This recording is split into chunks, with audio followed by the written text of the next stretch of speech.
Good morning, everyone. Evelyn Turan here. Today is Monday morning holiday.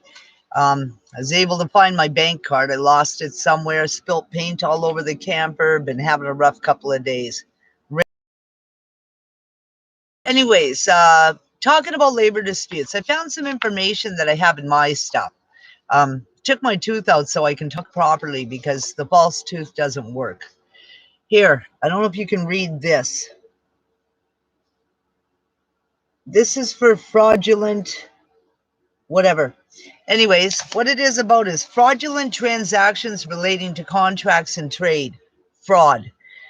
Under 380.2 bracket 1, when an offender is convicted or discharged of the conditions prescribed in a probation order under section 730 of an offense referred to in subsection 30.1, the court that sentences or discharges the offender in addition to any other punishment that may be imposed at the offense of any other condition prescribed in the order of discharge may make subject to conditions or obtaining or continuing any employment in becoming a volunteer or any capacity that involves having authority over real property, money, or valuable security of another person.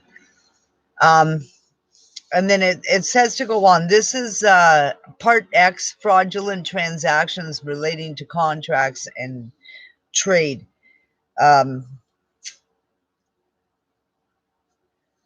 Every person who is bound by an order of prohibition who does not comply with the order is guilty of an indictable offense, is liable to imprisonment for a term not exceeding 2 years, or an offense punishable on summary conviction.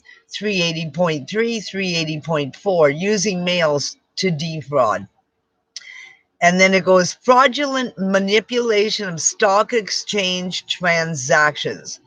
382, everyone who through the facility of stock exchange, curb market, or other market with intent to create a false or misleading appearance of active public trading in a security in which intent to create a false or misleading appearance with respect to market price or security affects the transaction in security that involves no change in the beneficial ownership thereof,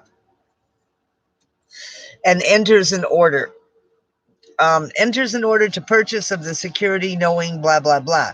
Anyways, it's an indictable offense and liable imprisonment for the term not exceeding 10 years. That's for trading stocks under fraud.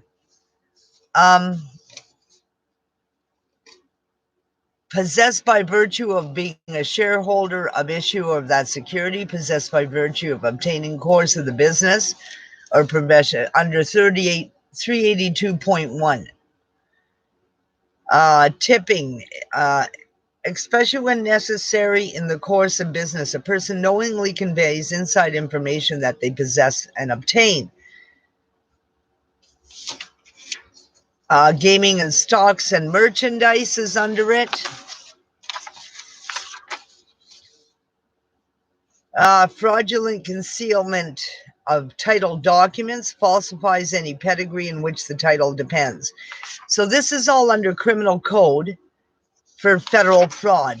And then I also looked up all of this, which is American Resources Woman's Guide. This is for indentured servitude. And there's a whole bunch of write-ups on that.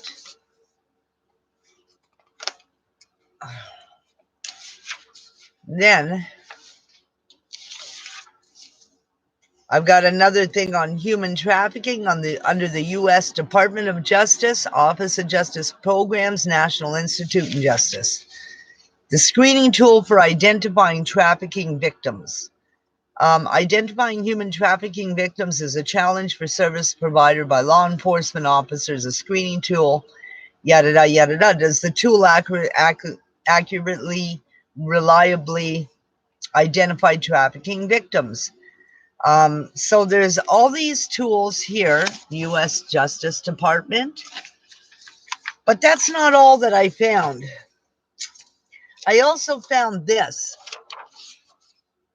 If you can see this, for Unite Here Local 47, This here shows that the company, you're to be entitled length of employment more than 90 days, but less than 2 years, 1 week termination pay. Up to 10 years is 8 weeks termination pay, which the company still owes me, and I still have not received it. This is in all of our collective agreements now. I fought for this and we won this with the labor board. However, I still have not received my monies. Um,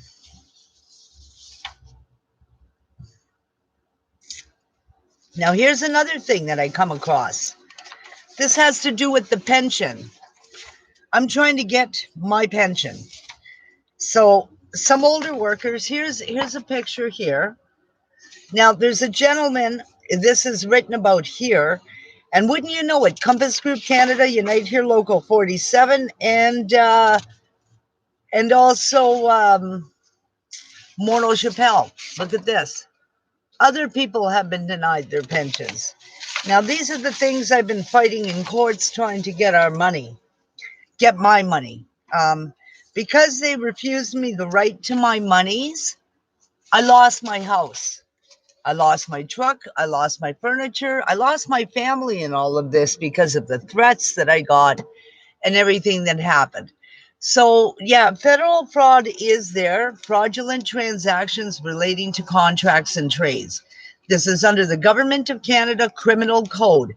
It's just a revised thing of it. It's under 380.2. And you guys can look into it over the federal government. There it is. You don't believe me? Look it up. Anyways, it does fall under human trafficking. Have a nice day, Evelyn Charan.